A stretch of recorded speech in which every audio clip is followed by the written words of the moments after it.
I'm Diego Cortez. Adam Schoenfeld. Welcome to The Scoop, brought to you by Full Tilt Poker.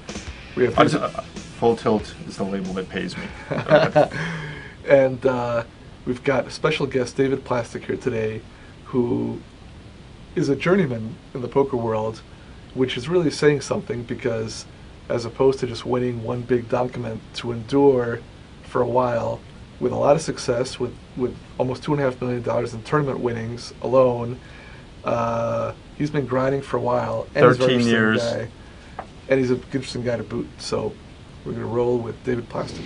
I remember that I'd read about this David Plastik. This is in the days before there was a lot of poker media, and on like the RGP news group. All of a sudden, out of nowhere, this David Plastik, who I assume was pronounced Plastik, which would be a lot cooler. No, it's plastic, but they pronounce it plastic. Was like all of a sudden hit the tournaments and was winning tournaments and I thought it was an assumed cashing name. And doing everything. And then I came down to play in a tournament, I think at the Four Queens or somewhere, and I was at your table not knowing who you were, right. And you were making all these moves and making a big score. And I think literally you just kind of jumped into the poker world and started making things happen. Is that accurate? I did get my first boost in the tournaments. I got pretty fortunate at the Taj Mahal. Oh, okay. And and I made like 5 final tables in my first month of a tournament outside. My first tournament outside of Las Vegas. I mean, actually, Los Angeles. I didn't even live. I never even went to Las Vegas. Then I didn't even go to the World Series. I didn't go. This was '99, and I basically I no longer had my regular job. Right. And I kind of said, I had some time. I said, maybe I'll go to New Jersey. Actually, I went to Foxwoods first. Well, we'll get into this, but you were a celebrity rock and roll photographer. You were an artist. Yes. And you found yourself living in LA, and then did you just stumble into the poker rooms? How did well, you get I into it? actually ended that long before that. I mean, the photography ended in '89, and I took a regular job. Straighten up my act. I got into a little trouble doing the photography and everything in the rock and roll world, and I basically got a straight job. I started working with my father's business, selling fabric in downtown LA. And living in downtown LA, you come across the Commerce, you come across the Bike, you come across Hollywood Park, all are around my customers. And I'm like, wow, poker? You could play poker here? I wandered in. I really didn't know. I played in a little home game for like 25-cent, 50-cent game, or 50-cent dollar game. It was like, it was a pathetic game with stupid wild cards and everything like that. But I wandered in this place, and I'm like, wow, Commerce was, the big place it is now, and as little it was all limit hold'em. I jumped into like 1, 2. I would go to every day, and didn't have a cell phone then. I had a beeper. Right. And I go there. I go to during lunch, going to my appointments. Beeper. I'd run out. Run out to my car because I had a car phone, but not a cell phone. Right. And I'd go out, make my appointments, and then go back into the table or whatever, like that. Did you love it right away? Did you feel like? Yeah, I totally I was always into kind of card games, so right. it fit me right. But I didn't know. I mean, I learned a new game. I didn't know what Texas Hold'em was, and didn't know. And actually, there was 5-card draw back then. There was low. They were still playing draw then? Yeah, they were. Yeah, it was. That game was. When you hit these tournaments and had all these catches all in a row, did you just think this is the easiest thing in the world? Yeah, that's basically why I'm still in it. I mean, I kind of It could be the best or worst thing that can happen to you. Like that's the trap. Success, I went exactly. I mean, and it is a trap for a lot of people. They fall into it. I was playing cash games with nothing. Just totally recreational. I mean, I had a regular job. Right. And I made a decent living. And didn't know about high stake gambling. Didn't even know about tournaments really. And somehow met a few people, made a few friends, and and maybe got introduced to tournaments, and and started playing the local Hollywood Park or the Commerce little tournaments, nooners or something like that. And then I realized there's one at Foxwoods, which was the East Coast Mecca, I guess, And I flew there, and it was all stud. I'm like, kind of like. Nobody told you that. I played a little stud. I mean, I like stud, but it was like kind of got boring right away. So I had a car rented, and and I knew some people. And I ended up driving to. There was a head-to-head tournament, which they always do. Yeah, Taj against Foxwoods. I mean, literally same day. They would counter-program each other. Just like the Yeah, it networks was just do. so Right. it was so stupid. But Literally, I mean, it was, literally yeah. competing the same time. And I remember I drove all night to the Taj, and to start playing their tournaments. And I was on the final table the next day, and the day after that, I won my first major tournament.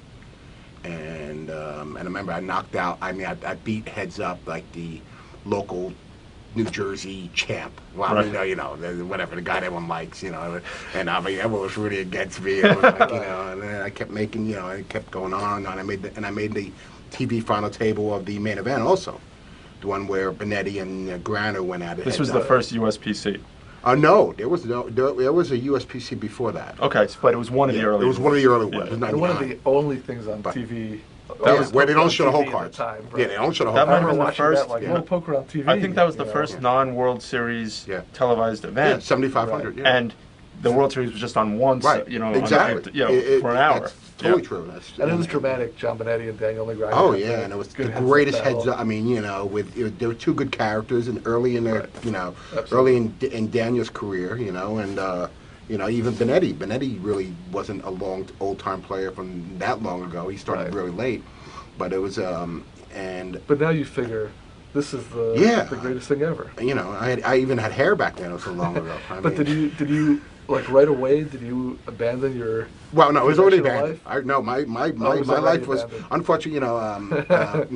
My mom had passed away back in '97, and my business kind of started lacking in my business. It was really a tough time for me. I kind of went through some things, and I had some money saved up, and I did good in the business I had, and they kind of parted ways with the fabric business, and I said, okay, what am I going to do next?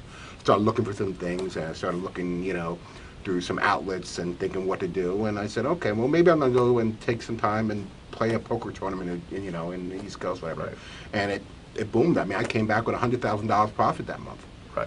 And Started thinking I was like, 100,000 wow. every month. Yeah, and of course, I'm making plans. I'm like, wow. I'm like, well, how did I miss this? And 100,000 from poker then. Yeah, that was big. That was a More giant than score. 10 years ago. That was Right. big, and like I said, I had my first win. So of course, you get right when you all of a sudden you get really, full of yourself or something like that, and you want to go to the next one. You want to play everything in town. A certain exuberance takes hold. Yeah. Well, and you never forget it. You always Right. remember that Yeah, euphoria. I yeah, guess. and I came back from one chip. I mean, it was like I had the aces cracked at 4 players, and I saved literally the guy on the river. I had 3 chips left, and he bet into me 2 chips. Now I have aces, and there's like a 4-card straight there, and most people would even put in the third. It's 1,000 through the 1,000 chips I had, and I literally put in. No, I just said, what? I just called. I even had the smarts back then just to call, which is amazing because Right. most people just get angry. Throw Also, it you're down. known for being emotional, but you Yeah. kept it. You just Yeah, put in the 2. and he showed me the ace 9, which made like the 9, of course, made the 3, and I was like, you got to be kidding me. I'm like, wow, like okay, that's I guess that's what a bad beat looks like, and I have 1 chip, and I remember I won the next hand 4-handed. I mean, everyone came in trying to knock me out, Right. and I won it with ace jack no pair And against I came 3 other back from guys. And really came back, and all it's like it was fantastic, There are very few like hands that are that interesting or semi-bad beats that are Yeah. interesting. But actually, you won a big tournament in LA. Wasn't there a hand where you were all in and should have been knocked out that led to your winning? Well, the limit hold is you talk about the limit hold. Might have been in the limit hold'em. There was a few times when I literally I was the lowest. I was the lowest. I was the shortest stack starting on the final table, and the very first hand I But- played. You told me about a hand where, and I think either you went out to win the tournament or make a big Okay. cash, where someone bluffed at a dry side pot when you were all in, and you survived with like almost no I'm chips. trying to Maybe think. there have been so many hands in your career you yeah, don't of course, remember. exactly. You're supposed to It come sounds prepared familiar. with Yeah, these. You know, I'm David, supposed- David well, doesn't. yeah. He just remembers the beats. I know. I remember the Most wins. poker though. players- I remember the most poker wins. players, I David definitely- recounts every bad Yeah, beat, no, but then when I- he gets a lucky break, No, I remember the break. I wins. just won. I mean, like I said, like in this tournament, I managed to, which was my biggest win to date, which was the Commerce Limit Hold'em, which, Right. Diego won the first one. Yeah. You know, and I Big ended of up a winning time. the last one because they Right. stopped it after me. I don't. How much did you win there? I ended up winning a good excess of close to $500,000. Yeah. You know, this And- isn't a limit See, hold'em yeah. tournament. I don't know. Yeah. I don't know if it was that tournament or another one around that you won at the Commerce, but I'll tell the story that Okay. you were down at the final table. You were in for your last chips with like a straight draw. Mhm. You finished the hand with like an 8 high, but on the river, some guy who had also been going for a straight bluffed with a 7 high and got the other guy to fold. And therefore, you won the main pot and went on to win, which goes to show that. Which, Crazy yeah, things. and you know, like I wish you and remembered many that. things. You know, I'm trying to remember that. I'm trying to. My brain only remembers so much. I'm getting old these days. You know, Yeah, it was one of the guys on your team. You told us. it's all set up. Yeah, I paid the guy under the table. Yeah. Back to your youth. I remember reading at the time, and this could be true or not, that John Benetti was kind of a self-appointed mentor to you when you first started playing tournaments. That he'd kind of. I wouldn't say he was a advised mentor. you. He was a friend. You know, we definitely hung out a lot. You know, and you know, I always help him out. You know, drive him around when he's in town and this and that, and get everything. But A lot of you know, people might not even know who he is these days, but No. he in the early '90s. I mean, he won a bunch of bracelets. He almost won the main event, although he made a terrible play and lost against Jim Bechtel. Famous Yeah. play. But he was most famous for being. But that play would be super- made today too. You know, that Could be. play these days, I think, you know, that play with the poker it is now. Right, but He should have laid it down back under, then. Under but the now it circumstances is- against it the would specific totally- player, Yes, you know, they're down to 3 yes, players, yeah. and he's against Jim Bechtel, who's Glenn Cozen, known the other for guy. slow playing, and after after he check raised on a king high flop with 2 spades, and Jim Bechtel had called, now a spade comes on the turn, and he puts in all the rest of his chips and loses his chance. And Glenn Cozen was severely short And stacked. also that, but even Severely. apart from the fact there was a 3rd player short stack, just in terms of winning that tournament, it was Right, a terrible right. play. But what he was really famous for was that he was probably the most irascible, angry guy at the tables. And in a sense, maybe you've tried to take the mantle. from No, him. that came from my life. I That mean, was natural. I was, you know, I mean, growing up with the name Plastik, which, you know, a lot of people think it's totally not real, whatever it is. You But should have no, started it's- with Plastik back then. well, you know, it was always plastic to me. You know, it was, Yep. and it's, you know, and back then, you know, when my grandfather came over with that name from the Ukraine, and it wasn't shortened. It wasn't, and plastic it wasn't Ellis anything. Island? They No, gave and you some plastic with wasn't it. anything. It wasn't anything till like the 40s, and he So came you- over in 1900. You I know? remember learning this about you, and I found it fascinating. So people would make fun of you, other Of kids, for your course, name, of and course. you'd scrap with them, even though Oh, there's I no, was even though scrapping. I was scrapping. You were- I that's fair. fought. David's My still a mom. scrapper. My parents would have to come every day to school to get me out of the, you know, get me from the principal's office. I was literally beat the hell out Now- of somebody. But all joking aside, I mean, it's not because you know you are nowhere.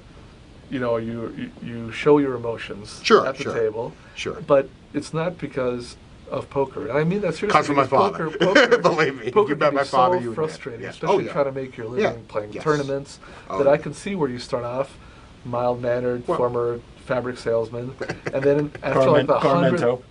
100th bad beat, it's like you Right. start to really lose it. But you were always an emotional person. Yeah, no, I was always an emotional person. It came from, like I said, came from my upbringing. My father was an insanely emotional person and very kind of person that, you know, would be mad at something get mad at the littlest things, Right. and then 5 minutes later it was like nothing happened. It's the nicest guy in the world, you know, whatever. Right. And it was just, you know, Like you.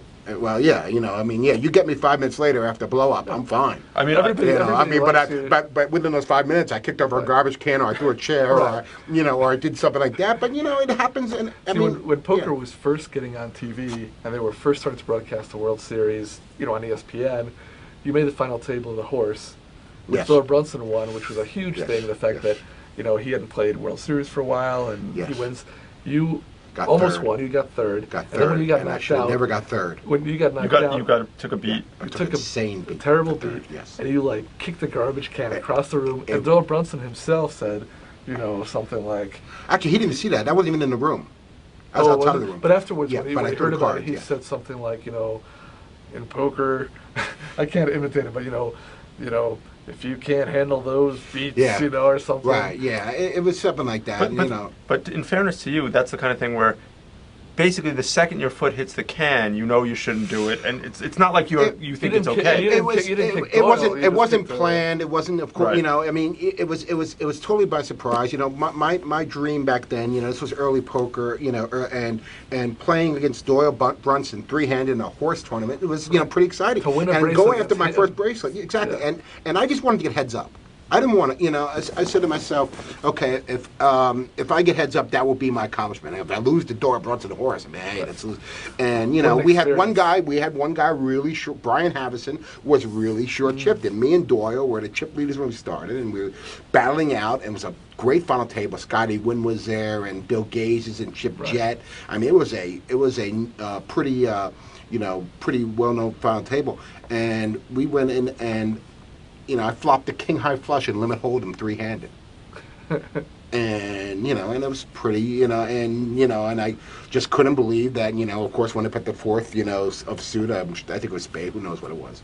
And I just exploded, and I just took my cards and whipped them up in the air. Matt Savage come to Andy Glazer wrote, wrote some, or a few other things, and it was just like, and then I just stormed. I didn't collect my money, just like stormed out, was so mad, and literally I saw the first thing I saw was like a garbage can that was knee high, but the garbage was thigh high. Okay, This is old Binions. yeah, exactly. I mean, no one ever dumped the garbage, and I literally I kicked a 40-yard field goal. I mean, Now, in recent years, you've actually done, I think, you've gone a long way in controlling your anger. you get a little older, you get a little wiser. You try to get a little smart. You don't want to be known for that. I mean, No. I mean, the thing is, you're an excellent player with, as we were talking about, well over $2 million in tournament winnings, and sometimes that's obscured by your momentary loss of control. Right, and I mean, and there's a lot of things I regret doing, and I mean, everyone has a boiling point.